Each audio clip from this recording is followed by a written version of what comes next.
This is the Silver Divorce Podcast, broadcast from the Whitfield Media Group studios in Chattanooga, Tennessee. Brought to you by our title sponsor, the Center for Sports Medicine and Orthopedics, and show sponsor, Medicare Misty. The Center for Sports Medicine and Orthopedics is the area's leading provider of multi-specialty orthopedic care using the latest minimally invasive surgical techniques and innovative technologies. CSMO's team of orthopedic specialists deliver exceptional results backed by exceptional patient care. Learn more at sportsmed.com. And Medicare Misty is a real person who can help answer your Medicare questions. Don't trust some 1-800 number. Get real help from her team at MedicareMisty.com. And now, let's podcast. The Silver Divorce Podcast is for people age 50 plus who are considering or are in the divorce process. Listen in as our guests share education and advice to help you in your divorce journey. I'm your host, Lisa, and before we start, I want to encourage you to email me questions, your topic ideas, suggestions, comments to silverdivorcepodcast@gmail.com or join our Facebook and Instagram pages at Silver Divorce Podcast. Well, today we are exploring the growing issue of substance abuse and its impact on silver divorce. This issue is very near and dear to my heart, as substance abuse issues have affected my family as well, and we've been through the process of discovery and treatment and recovery.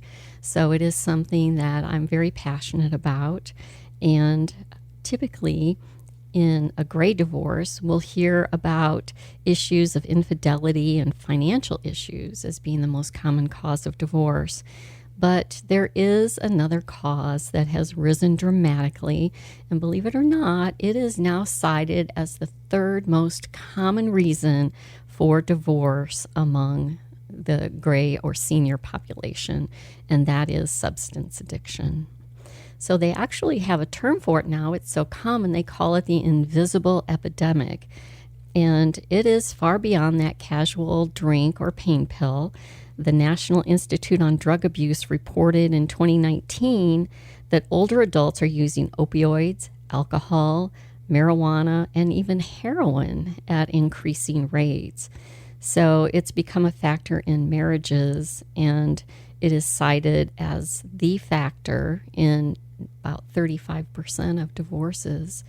So we're going to take a deep dive into this issue, and I am so pleased to have a special guest with me today, Debbie Loudermilk, who is the Director of Outpatient Services for the Council on Alcohol and Drug Abuse Services in Chattanooga, Tennessee. And you'll hear me refer to that as CADIS for short. And so, hello, Debbie. Good morning. Thank you for having us, Lisa. Oh, I'm so glad to have you here. I have to share, I recently was on the CADIS podcast, and it is called Scarred But Smarter. And it is a powerful podcast that talks about, it's people who are telling their stories of addiction and recovery. And my daughter and I were both on it. My daughter fell deep into an addiction to heroin, and she told her story of her journey out of that. And I also talked about my journey as a parent, you know, how I went through that with her and what my point of jumping off the ledge was, where I had to do something drastic to try and turn that situation around. So that particular episode will be available soon, but I encourage you to go and listen to their podcast, Scarred But Smarter. It's very powerful. Thank you for sharing that, Lisa, and thank you for your bravery for you and your daughter to share your personal story like that. It is amazing to watch when families come together in recovery after being just torn apart, and it's just a really powerful thing to watch and be part of. So, well, that was my first time telling my story. Oh, wow. I shared that with them. I had been very private about it because when you're going through it, you feel like you're in the dark. You don't really want people to know what's happening. And we really are trying to put sunlight on this and really recognize it as a disease and not a moral failing or a lack of character. There's so many misconceptions about addiction in this country, and podcasts like this can really show the, actual implications of treating it as a disease and not a moral failing or a lack of character, which is unfortunate. It really is. And I actually use those words, that it's not a moral failing. Right. Addiction touches all economic statuses in our country, and it's so pervasive. And as we shine more light on it and shine more light on the options to seek help and get help and share the stories of recovery. My daughter, it's been over 10 years and she's thriving in a career of her own, and that's important for people to hear. Absolutely. And we can't hear enough of it. I talk to people constantly about treat this like diabetes or treat this like heart disease, or it's a disease that is recognized by the American Medical Association as a disease, not anything but that. And it's a progressive disease, and so we want to treat it that way. But recovery is possible. I'm super excited to be here today to talk about the impact of substance use on seniors. That's so important. So let's talk about what's being referred to as the silent epidemic and older adults abusing and misusing substances. So is this unique to baby boomers? The baby boomers are now between the ages of 60 and 78. They came into age at a time when, marijuana was common, the perception towards drugs was changing. From your perspective, is this just a continuation of what they were doing in their teens, or has something changed? Well, I think lots of things change as we grow older. And so I think there is a combination of both of those things. There's been attitudes that have been infused in us, and then we have the changes that aging brings on. And so there's a lot of factors that go into play, I think, with not just being a simple continuation of maybe a belief system that this is okay or this is not, with other things that challenge, I think, the older adult population. So it doesn't, I don't think it rests on any one of those. I think there's a lot of factors that go into complicating that substance use in older adults. Yeah, I could understand that. You do see older adults, especially in retirement, that they are, if they're single, and especially after divorce, there's a high risk for this. People are lonely. Sure. They're isolating, and it seems as though that's when they might turn to a heavier use. Right. I think also, there's a percentage of seniors when you talk to, when there's research done, there is, seniors that report that they are using. So let's say if the population is 65 and older, those that say, hey, I do regularly use alcohol or whatever, about 10.5% of those report binge drinking episodes. So that's interesting. Some people that just have a normal, kind of like you're saying, it's not really a problem. But then this group that is using in just kind of a more routine, regular manner, they report some binge drinking.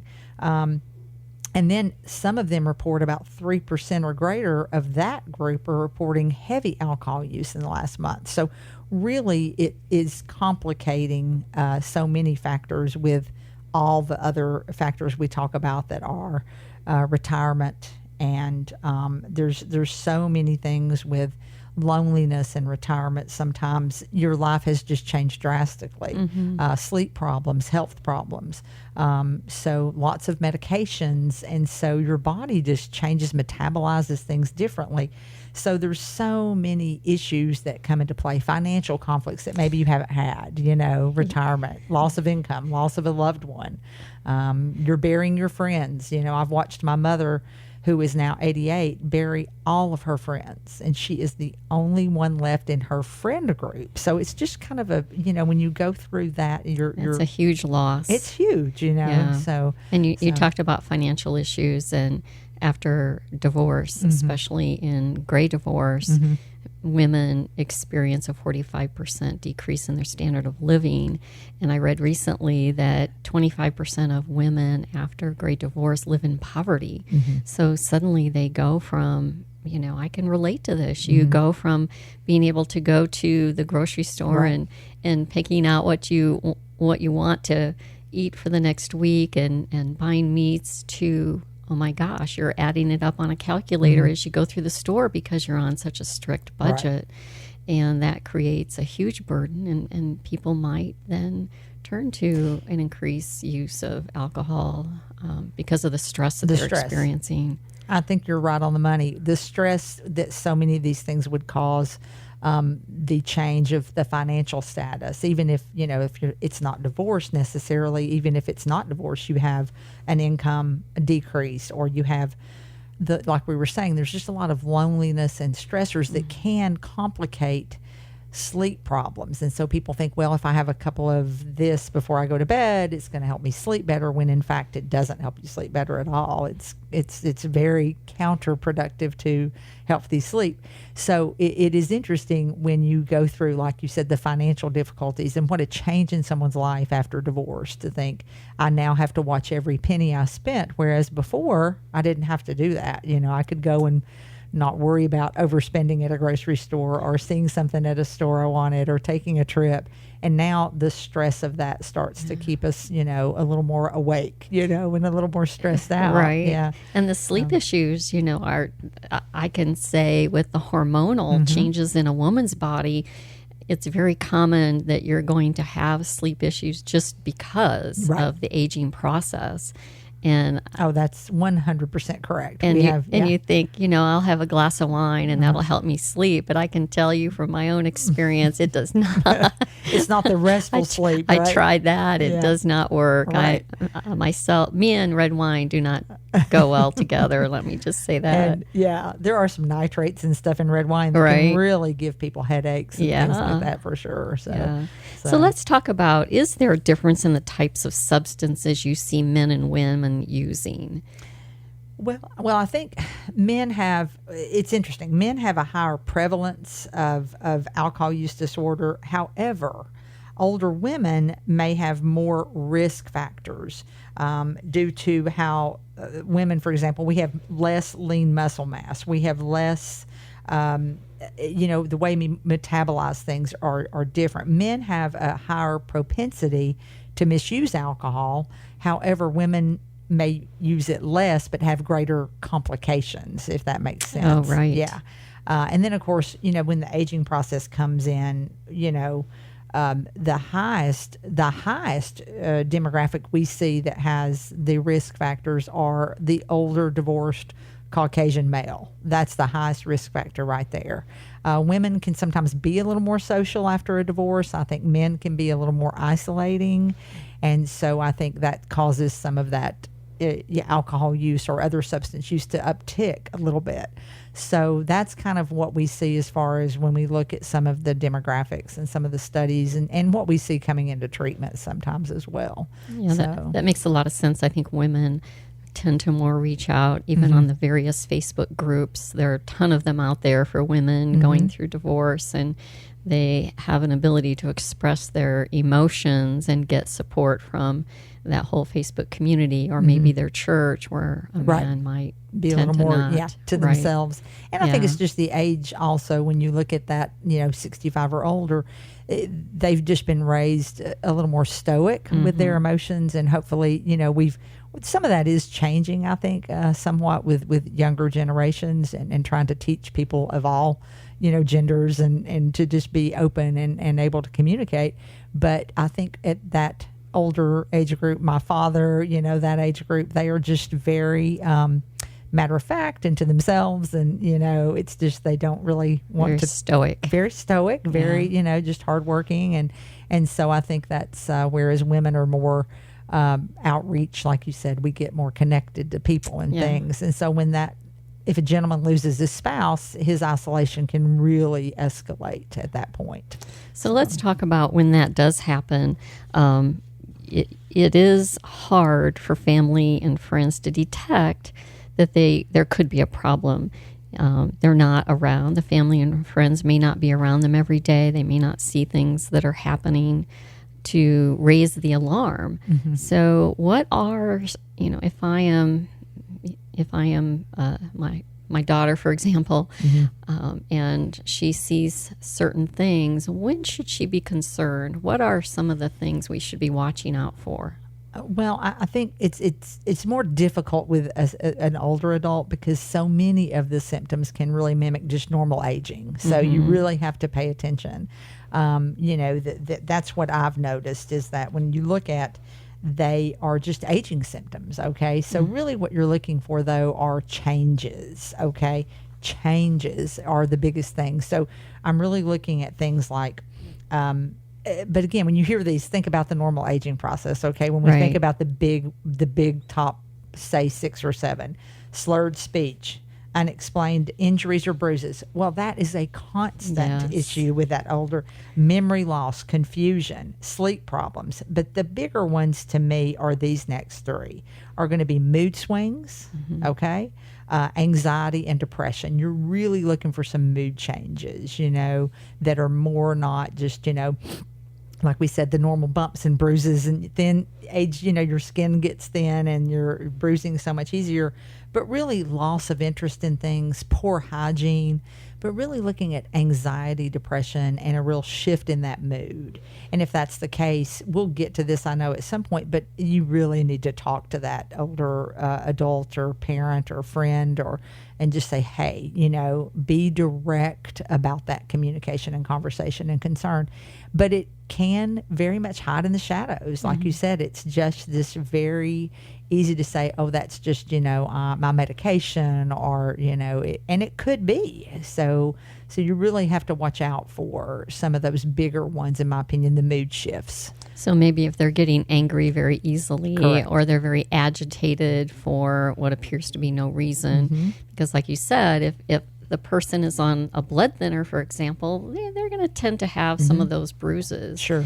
And that's why it's important to know what medications they are on and what the effects of them are. Right. So, but if suddenly they're sitting in front of a TV and maybe they aren't bathing regularly, they go 4 days or 5 days and they're just not taking care of themselves, that might be a signal that something else is going on. Is that? Yeah, I think that's fair. I think it's fair. I think those are the big ones that I see, and it's just an interesting process to see how older adults are treated also in the healthcare community.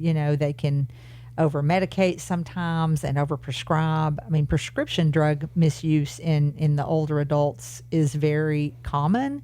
And so I think it's just sometimes physicians, not intentionally, I'm not saying anything against the healthcare, field. I'm in the healthcare field, but I think, unfortunately, sometimes things can be a little more dismissive, So whereas if I go in with a bruise or slurred speech or, it may be a little more alarming than, say, someone that's 75 or 80. They're going to have the bruises and the slurred speech and things like that. Right. And if you think about how healthcare is managed in this country, there's a lot of subspecialization. So an older person might have a cardiologist, they might have a urologist, they might have a gerontologist, and they might have a primary care doctor. So all of those doctors have a unique focus, a singular focus, and they may not have the big picture of everything that's going on with that patient. Right. Especially if they're only seeing them maybe once every 6 months For sure. or once a year. And if the patient isn't forthcoming, in which, the older population who's stoic, I can tell you myself, when I go see my doctor, everything's great, everything's fine. Right. I don't have any issues. Right. I mean, we totally understand I know. that. I do the same. We all do that. We all do that. And, my appointment's tomorrow for my annual physical. I'm sure it'll be like, everything's fine, And then, well, I don't know if you're like me, but I always try and lose about 5 pounds before I go see my doctor. For sure. Yeah, you're like, I'm great. Like that's going to make any difference, right? Right. Exactly. Or even if she cares that I right, lose 5 absolutely. pounds. So yeah. So, well, we're going to take a break to recognize our title sponsor. This has been a great conversation, and we're going to continue it. Our title sponsor is the Center for Sports Medicine and Orthopedics. And when we return, we're going to dive into how to recognize the signs and symptoms of misuse and abuse. And then we're also going to talk about how do you talk to someone about that problem and what are the options for getting help. Tired of living with pain? Center for Sports Medicine and Orthopedic Surgery offers cutting-edge tools and advanced technologies to get you back to the life you love, faster. With us, you can recover at home after surgery in hours, not days. Our highly experienced team of physicians deliver the exceptional and personalized care you deserve. Center for Sports Medicine and Orthopedic Surgery. We're the center for pain today, gone tomorrow. Learn more at sportmed.com. All right, we're back, and joining me is Debbie Loudermilk, the Director of Outpatient Services for the Council on Alcohol and Drug Addiction in Chattanooga, Tennessee. We are continuing the discussion on the steep rise in alcohol and drug abuse by older adults. So, Debbie, we talked about how hard it is to detect issues with older people. Can you clue us into what we should be looking for? What are the signs and symptoms we should not ignore? And we talked about that before the break. Let's just touch on it again. Sure. I think we talked about some of the bigger ones that we see in the older adult population are some real changes in moods. But again, that can mimic so many things. And so really trying to pay attention to mood changes, anxiety, depression, poor hygiene habits. Know what is your adult that you're caring for, maybe a parent or a friend. Know about their prescription medications. I try to make it a point to know about my parents' prescription medications. Know what's in the cabinet. Know what they're prescribed. Be plugged into that, because the misuse of those can really be evident in just maybe some prescribing or what's in the medicine cabinet or what might be misused. So I think those things are important, is to pay attention to what is being prescribed as well as what other kind of substance use that may not be prescription, such as alcohol or marijuana or CBD or whatever that might be being used. Is you want to make sure you're aware of that too with the older adult that you're caring for or caring about. Yeah, that's good. And one of the things that occurred to me when somebody is into those issues of maybe heavy alcohol use is that they stop spending time with family. They stop thinking that outside activities are important. Is that something that you see as well? They tend to withdraw into themselves. Yeah, a lot of change. I think any change, like I said, is a big, it should be a yellow flag to go up, is when you see the change. All of a sudden they don't want to do the things or see the family members. They've just disengaged. And so there's some of that kind of equates to some of that mild depressive symptoms that you see them kind of retreat into themselves. So there are some of those depressive symptoms and anxiety that we watch out for. But again, those mood changes can be linked to many different things. So, but I think knowing what they are, being aware and addressing them when you see them. Okay, so now let's talk about the family members.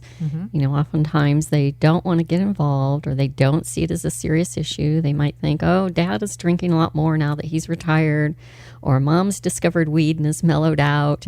I can tell you my daughters, they would always say, Mom, you need to get some gummies and mellow out. And Right. I think all of our kids would love us to have gummies. I know. I would always laugh at that because, I said when I was a product of the 70s when pot use was huge, and I didn't do it then. I'm not about to start now. And I could have some serious implications that I wouldn't know about. Right. But there are some significant implications if mom or dad has diabetes, high blood pressure, heart failure, and those diseases are very common among the 50-plus age group nowadays.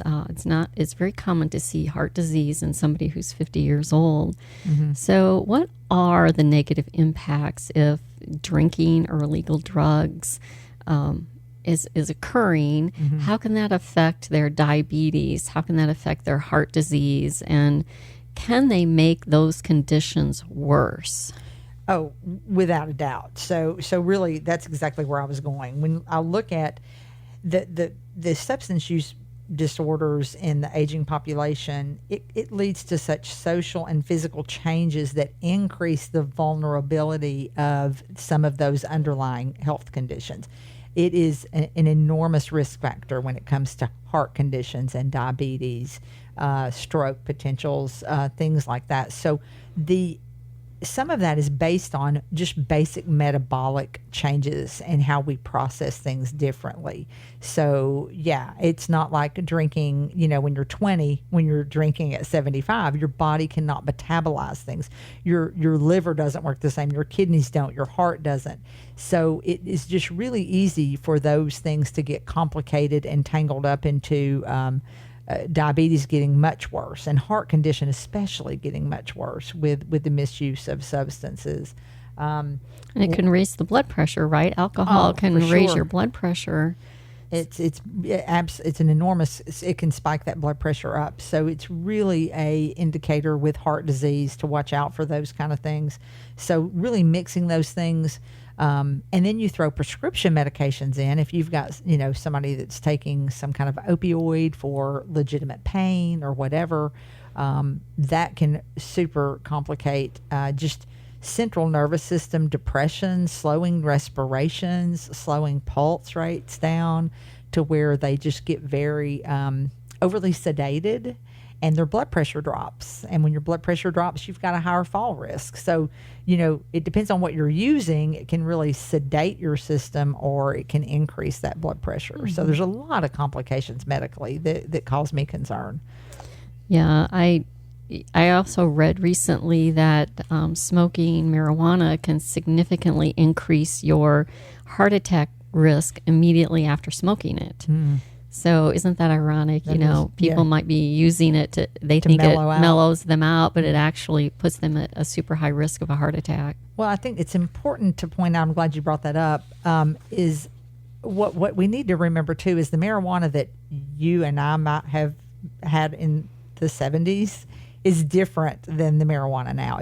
The potency level is much greater now. So it is not the weed of the 70s. It's not your high school marijuana. No, it's not the weed of the 60s and 70s. It's much more, there's just a whole lot more of the active ingredients in it, along with other things that are very sometimes unknown to somebody buying, a little bit of marijuana here and there. And there may be some things that are in that that can really cause problems. There's so many problems we're seeing with marijuana having other things infused in it, everything from opiates to fentanyl to mushrooms to different things, that can not, it's not just the weed of the 60s, it's not the weed of the 70s. It is much more potent and has a lot more of a potential for other things to be in that product. It's not pure 60s, 70s weed anymore. That's scary. Mm-hmm. Yeah. For sure. I was in a meeting yesterday and they were talking about some products that were just pulled off the market that are marketed as gummies and candy bars and little cones that are basically micro-dosing mushrooms. So you're micro-dosing hallucinogens, but they're packaged like candy. Oh, my. Right. Is that targeting the younger population? Yes. Is that what that's doing? Oh, yeah. And everybody's beautiful and thin and gorgeous on the Instagram postings, and they're all like doing great, and it doesn't show the risk of hospitalization and things that are attached to that. So it is just so much is being shoved at us, through social media. It can be easy to say, oh yeah, that's going to make, that looks great. Why not try it? Mm-hmm. Right. So, but marijuana is a lot more potent now and it does cause some concerns. So another thing briefly, if I may, is that, we haven't talked much about suicidality with older adults, but when you start misusing substances and get into that depressive state, suicide risk increases greatly, sometimes by 20% in the older adults. So we really need to be aware of that. You need to talk about depression. Do not put it in the shadows. If you see those mood changes, talk about it, because it's not going to go away if you just don't talk about it. So I just say you have to address it head on. So, yeah, that's good. So before we start going into that, how you address the issue, I did want to ask, Is there a guideline for drinking if you do see, perhaps mom or dad are drinking a little more? Is there something that says, 2 or 3 drinks a week is okay, but if they're doing more than this, then there's a concern? Is there something we should look for like that? Well, I think when I look at kind of the overall arching guidelines, they are hard to put in a category with older adults because of the medical changes and the medications. Yeah. So whereas if somebody, say, that's not on a lot of medications and doesn't have hypertension or diabetes, they could possibly have a drink a day, no more than, so many in a week, and they're fine. Whereas somebody that is on certain medications, that is not okay. So it's the guideline for older adults can be a little more, I think, fluid, because we don't know about the medication cross reactivity. I can't stress enough, that's the bigger risk when we get into an older population, is the medications and the underlying health conditions. Men, they usually say 2 drinks, no more than 2 drinks, 5 days a week.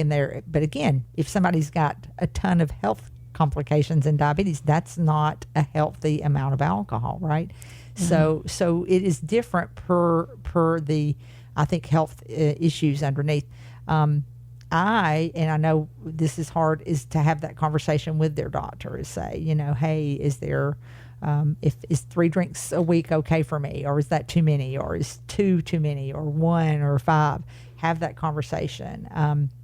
I don't know that that's likely to occur, but I think it is the most safe way, because those medications that are being taken that cause it to be either accentuated or if it's not in the equation. Let's say there's no medications in the equation, somebody's perfectly healthy, I don't know, no medications, then that would be different. Some of the guidelines look at no more than 2 drinks or a drink for women 5 days a week. Okay, fine, but that's not the same for somebody that's got medical complications and medications at foot. Yeah, some of the medications actually say do not drink alcohol with this medication. And that's where it comes into knowing what your parents are taking, being aware of complications that could result if they misuse some substances. Right, right. So let's talk about when you do recognize that there could be an issue. You've noticed mom or dad are slurring their words, or they're very agitated, they're not taking care of themselves, and you see perhaps, the liquor bottles, or you notice that maybe mom is smoking some pot. What are the first steps to take in addressing that addiction with your loved one? And that is a very, very hard thing to do with a parent. So how do you start that? So I think I tell people, always come from a place of empathy and concern and love, and no judgment should ever come into the conversation. No judgment. So it has to be treated with a lot of delicate conversations, but direct. So I say, I want people to be delicate but direct. Mom or dad, I have these concerns, and you need to voice those concerns in a non-judgmental manner. I think that is the best way, is just to have sunlight on it. I love you no matter what. I've got these concerns. I'm worried about, are you able to, I was worried about you going to pick up, your grandchild at school, or, a lot of times there are those implications. Are you driving other people around in the car? But I think you have to be direct, but you have to also be delicate and caring and come from a place of concern and not judgment. I would say the conversations are going to happen many times, and just say, and then I would say, always end it with, what can I do to help? Say, what can I do to help? I'm concerned about this. I don't want this to cause health complications. We need you around. You're an important part of our family. What can I do to help? I think just really coming at it from that love and concern, and what can I do to help? That's the biggest issue, I think. You made an important point when you said you might have to address it multiple times, because the first time you're probably going to get an automatic, there's no problem, right, everything's okay. Of course, yeah. Yeah, but you've planted a seed. The thing is, and the thing is, again, that's why I say it may have to be a brief conversation. It may be just a quick. The first one may, hey, listen, I've just kind of noticed this, got a little concern. Can care a lot about you. You've planted a little seed, and then you can revisit that conversation as you need to. Because even if they shut it down, most people are going to have that, settle in with them a little bit and think about it. So it can be, I think it can be productive to be direct and just kind of not put it in the shadows. And just, what can I do to help? You're important to this family. I'm concerned. No judgment, just delicate, direct conversation. So if you've done that and the person is still somewhat resistant, what are your next steps? Do you reach out to their doctor, to a pastor? What should you do? How do you go beyond those conversations to spur that person to get some help? That can be sensitive. The doctor may or may not talk to you, or the physician or the caregiver. That certainly is an option. Yeah, I think that needs to be an option of do that as not last resort, but you want to make sure you're talking to the physician and you have a trust with that physician, and that they are going to feel that they are not going to divulge a lot of information to the older adults, because that would just shut them down very likely. I know if I went to my parents' doctor behind their back, right, and they found out, they would be very upset. But now I do have enough of a relationship with their doctor that I can call him and say, hey, this is my concern. So I think it's important to have that relationship, reach out. Certainly if they're involved in a church, I think that's an excellent idea to have some people in that community. And it depends on their close friends, it just depends on what your relationship is with them. Do they have close friends that might be seeing some of the same things? And then that can be a difficult process as well, because they would likely be drawn to possibly say something to that friend of theirs, like, oh, your daughter or your son came to me and they're concerned, and we are too, So I think you do that in I do it in limited conversations, but I think when you talk about pastors and healthcare providers, those are very good resources to work with older adults. Very good resources. So tread lightly. Tread lightly, yeah. Because the ultimate goal is to have that person seek some help, right?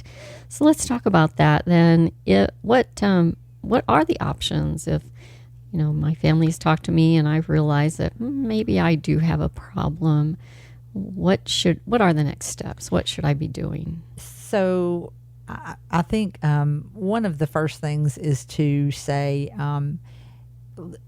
maybe not even talk about it like a problem. This is one thing that I think we can do and should do with older adults, is just say, hey, there's a harm reduction approach. Can we just maybe just slow it down a little bit? Could maybe, I'm not saying we know you want to have a glass of wine or whatever, blah, blah, blah, but would you be willing to kind of consider slowing it down a little bit, And then options would be talking to, I think with older adults, there are two things that can be considered. Individual therapists, maybe where they could be a little more private with somebody one-on-one to start that conversation. There are facilities, though, if somebody says, you know what, you're right, I'm really going to try to just change this and I'm ready to give it up, then there are facilities that can take that. Most of the adults would have access to Medicare or to health insurance.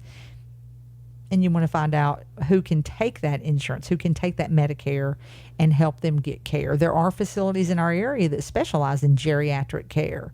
And those are the ones that I would say you want to seek out, because you don't need to put a 75-year-old adult in with some 20-year-olds in a group therapy. You really want that to be a peer group for them of people that understand.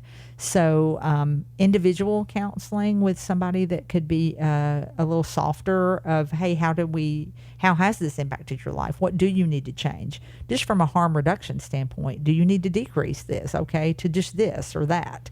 And see if that individual counseling might be a better first step. Yeah, so some outpatient counseling and therapy. It's not necessarily the big leap into an inpatient setting right away. No, and that's going to be hard to do with probably most older adults, to just to immediately go into a big inpatient facility and be like, okay, yeah, I'm going to go. There are times that needs to happen. Detox from some things need to be very medically supervised. Alcohol, benzodiazepines, and opiates very much need to be supervised by medical staff. Those can be life-threatening withdrawal. So we don't want somebody that's been, using, say, for example, an Ativan or a Xanax or something to come off of it cold turkey. They need to do that in concert with their physician because there are some serious complications if it's just stopped. So we don't want that to happen either. So yeah, that's great information because you could be doing more harm by just trying to sit at home and go cold turkey off of those things. Yeah, seizure risk is very prominent when you come off of some of the things like alcohol or benzodiazepines. So that's just part to watch out for. So they need medical supervision if they're going to come cold turkey off of stuff, if it's been a normal part of their life. Okay, that's very good information. And I know you mentioned that Medicare does cover some screening and treatment as well as most insurance plans. Absolutely. Absolutely. There's providers in town that will do that. You can always call your provider. A lot of Medicare supplements, you can call that and say, hey, what are my providers? What are my outpatient therapists in this area that are taking clients? I tell people to have the insurance company help you find a provider and help you make that appointment. Sometimes that office will pay more attention to an insurance company calling to make an appointment for someone than a individual sometimes. Right. So, yes. I know that some of the insurance companies, they do offer that service, that customer service, where they'll try to get you in. Yeah. And that's a great suggestion as well. They do have case managers and oversight specialists that can really, push that appointment for you, that first appointment anyway. Let's get you to a provider. Let's get you that first appointment. How can they help you do that? So, yeah, so check with that insurance provider. That's a very important step. Absolutely. Yeah. Well, gosh, this is such a heavy topic, and I am so glad that we were able to talk about it today. It was very enlightening. I think you provided an excellent framework to help people who are in active addiction and maybe ready to seek help and get out of the situation that they're in and on to the next chapter, which can be very fulfilling after divorce. You can create a single life that you will love. So absolutely, just 100%. seek the help if you are struggling. So would you share some information on how someone could contact or connect with CADIS for me? Absolutely. Love to. CADIS, obviously, we've been in this community for 60 years. Actually, we're celebrating our 60th year. Wonderful. We're one of the only private nonprofit facilities in this area, which means basically we can treat people with insurance and people without insurance. So there's several ways to access. We have a great website that is www.cadis, which is CADAS.org. So cadis.org. We also have phone intake 7 days a week, and that number is 423-756-7644. So if you have anyone that is looking for treatment, needs treatment, we also have navigators at CADIS that can access services, say, not even in our facility. So we can sometimes, if somebody calls us, for example, and they have an insurance that we don't accept, we do accept most insurance, but let's say we have one that we don't, we will try to connect them to a navigator, and that navigator can help get them to another provider that may take their insurance. So we want to make sure, call us, try to make that appointment, come in for an assessment. We have adult services. We have adolescent services. We have, since I've been at CADIS 23 years, cannot believe I've been there that long, but I love it. And what is interesting is we have everything from medical detox with medical supervision, 24 hours a day, 7 days a week nursing staff. We have residential services. We have halfway house, transitional services. We have intensive outpatient services, medication-assisted treatment services now. So we've really expanded to be a very large continuum of services in the Chattanooga and tri-state area. So, I mean, it doesn't hurt to call and talk to our receptionist, and she'll tell you if we have something that we can help you with or not. And if not, we'll try to get you connected to somebody else. And I can attest to how easy it is to access those services. I had an intervention with one of my daughter's friends and took him to CADIS, and it was very easy to do the intake, because when the person finally decides that they're willing to seek help, it can't be a delay. When they make that decision, you need to act quickly. Yeah. So CADIS did make it very, very easy. Right. Yes. And we try to. Unfortunately, there are sometimes delays because of, bed space. And, Right. But if there's room, we are certainly always trying to fill that next bed, fill that slot if somebody's in need. So, give us a call. Yeah, well, thank you. Thank you. Well, please join us for the next episode, and make sure you subscribe to the Silver Divorce Podcast. We welcome your feedback. And again, you can email me at silverdivorcepodcast@gmail.com or join our Facebook and Instagram pages. I also ask if you would leave us a rating and a review. And if you're on Spotify, you can leave a comment on there as well. Those are important to help us grow this podcast and attract great guests like Debbie. So this podcast is brought to you by our title sponsor, the Center for Sports Medicine and Orthopedics, and show sponsor, Medicare Misty. The Center for Sports Medicine and Orthopedics Advanced Outpatient Surgery Center is now open. This amazing facility offers the most advanced tools and smart technologies, setting the standard for sports medicine, orthopedic surgery, and interventional pain management throughout the Chattanooga region. Learn more at sportsmed.com. And Medicare Misty, she is a real person who can help answer your Medicare questions. And trust me, I know from experience, when you go to sign up for Medicare, it's very confusing. Don't trust some 1-800 number. Get real help from her team at MedicareMisty.com. So whether you are considering divorce or you are newly in the divorce process, we'll help you navigate, and we'll tell you things your attorney might not tell you. Until next time, remember, divorce is one event. It does not define who you are. I'm Lisa, and I'll see you next time.